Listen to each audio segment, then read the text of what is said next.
Hello everyone, welcome back to the channel. Daniel here with another video from the bookshelf. So today we are looking at Operation Big Ben, the Anti-V2 Spitfire Missions by Craig Cabell and Graham Thomas.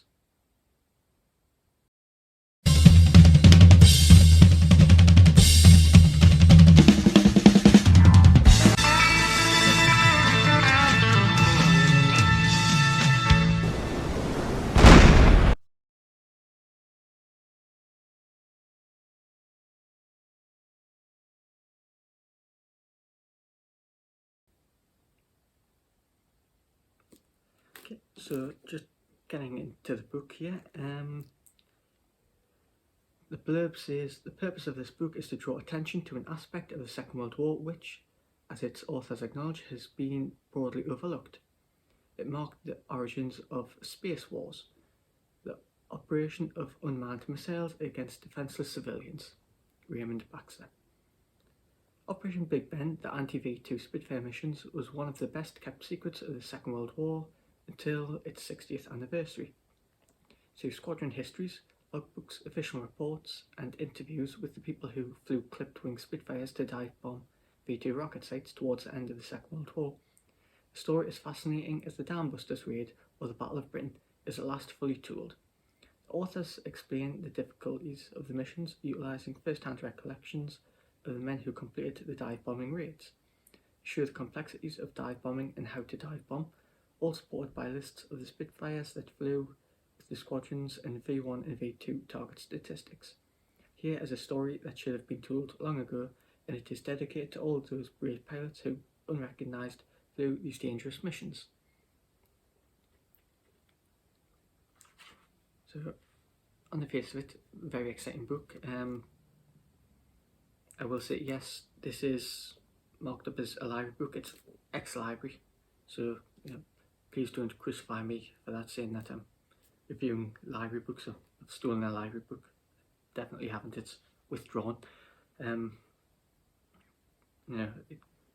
reminds me of something that I read once about bookstores in Iraq, which said that bookstores in Iraq tend to keep quite a sizable amount of stock outside because those that read won't steal, and the thieves don't read and don't appreciate the value of a book, so it's fairly safe to leave the books outside. Anyways, I digress. This book was published in 2004 by Spellmount Press. It is 7 chapters long with, what's that, 1, 2, 3, 4, 5, 6, 7, 8, 9, 10, 11, 12, 13 appendixes or annexes. There's both in here. It's what, 201 pages long. It's writing fairly legible, does take up a nice amount of space on each page, so no complaints there. But it is a very fascinating book. I mean, the book itself is only 112 pages long before you get into the afterword and then the various appendixes and annexes. And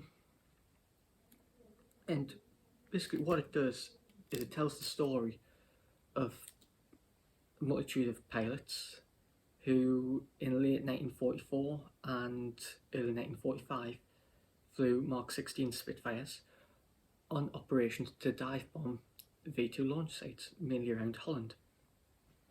So the title, Operation Big Ben, is in reference to the codename Big Ben, which was given to the V2 rockets. If you've ever studied the sort of V-weapon campaigns, you'll know that sort of crossbow sites were the V1 launch sites, and then Big Ben was the code name given to the V2. So what this book does is it charts how, sort of in an effort to try and disrupt the V2 campaign, groups of aircraft sometimes Mustangs, but primarily Spitfires, were sent out to try and dive bomb the V2 sites, and it might be a case of trying to bomb them before they were launched, or more often than not, bombing the launch pads after they were launched. And it's a story of cat and mouse, because there was fixed sites, but then the Germans started using mobile launchers, moving them around places like The Hague and the civilian areas to launch the rockets, in the hope that the Allies wouldn't be able to effectively bomb the sites, because initially they used aircraft such as the Lancaster to hit big buildings, but then because the Allies were against causing undue civilian casualties, the bomber war notwithstanding, they tried to be a bit more pinpoint in their attacks, using aircraft such as the Spitfire and trying to dive bomb the sites, which it's a fascinating campaign. It's one that is, as well as the blurb says, overlooked. There is a story in here of, I believe he was a Polish pilot, Cupid Love, who became the only pilot in history to shoot down, or rather to shoot at, a ballistic missile in flight. So it's the story of, I think it was early 1945, I may be wrong, but basically Cupid Love was on patrol with a number of other Spitfires looking for V2 targets, and all of a sudden, they passed out of cloud, and this V2 shot up just in front of them, 200 yards or so. Instinctively, Cupid pressed the gun button. The Spitfire, the machine gun cannons chattered away, and it hit the V2. A streak of vapour appeared, and within less than a second or so, it was gone on its way to the target.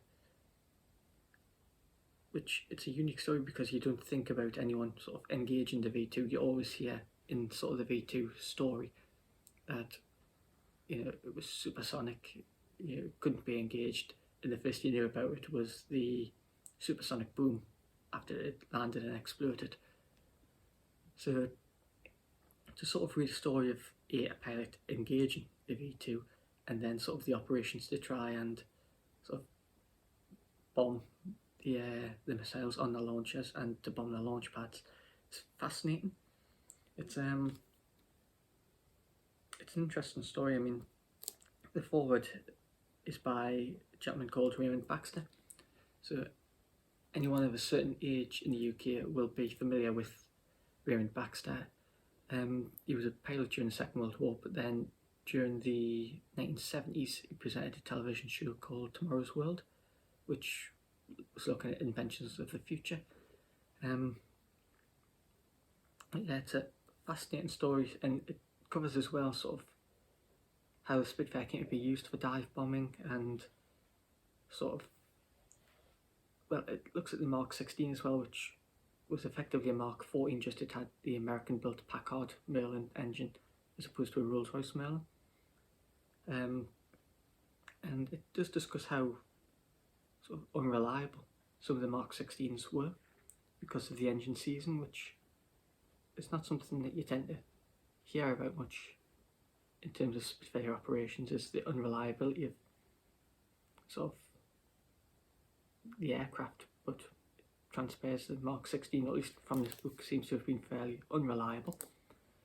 The appendixes cover some of the squadrons which partook in the operation. So appendixes A, B, C, D and E focus on 303 Polish Squadron, 124 Squadron, 229 and 603 Squadron, and they're effectively squadron histories or operational record books of the sort. So it details what operations they flew on each day against sort of the V2s, which is possibly more interesting than the actual book itself, because you go through and you find out exactly what each squadron was doing on each day and how sort of some squadrons had quite a bit of luck on a given day, other squadrons didn't see anything. Sort of it highlights the sort of cat and mouse game that was being played between the Allies and the Germans to try and sort of find the V2s and to stop them. It is fascinating because it's a bit more of an in-depth view of each of the pilots that were flying the operations, which makes it quite a valuable book, and as I say, it just makes it an interesting read. But this was one book that I thoroughly enjoyed. It really opened up my eyes into the V-weapon campaign and sort of the Allied efforts to sort of try and thwart it, because until then my interpretation of the V-weapon campaign was that in 1943 Peenemünde was bombed, and that put the German sort of development campaign back by around 6 months. They moved the factories underground, they used slave labour to construct them, and then from 1944, 13th of June I think, the V1s began to be dropped on Britain, fired at Britain. The Fighter Command, or Air Defence of Great Britain as it was then called, along with the anti-aircraft defences, began to try and shoot the V1s down. In September came the V2 campaign, and that was sort of hushed up to a degree because the British government didn't want to admit that the Germans were using weapons that we had no defence against. And that eventually the story of the V2 did come out, and it was just sort of accepted to a degree. So to actually read about operations that were ongoing at the time, I mean, I know there was sort of the crossbow raids where one site I think of in the Pas-de-Calais one site that I think of is the site in the Pas-de-Calais that 617 and 9 Squadron attacked in July 1944, I believe, potentially August, where they used the tallboy bombs dropped by Barnes-Wallis to try and disrupt the sites, and effectively used 12,000 pound bombs, earthquake bombs, to just flatten the sites and make them useless. So to actually read that there was fighter squadrons were being deployed to try and find the launchers, disrupt the launchers, find the fuel tankers that were used to fill the rockets with the liquid nitrogen fuel or whatever it was that the Germans put into to power them, is an interesting story, and it is one that's overlooked, and it just adds a little bit more to the efforts of the Allies to try and sort of stop the German vengeance campaign, which, because it's overlooked, makes this book fairly valuable. So yeah, that's my thoughts. I thoroughly recommend it. If you've ever had the pleasure of reading this book or any others on Allied efforts to stop the V2s, let me know in the comments below. Remember, please do subscribe to the channel so you don't miss out on any updates. If you've enjoyed this video, it'd be great if you could hit a like, and we'll catch you next time. Many thanks for watching. Please subscribe for more updates, like and share. You can also help to support the channel at Patreon. Details are in the description box below.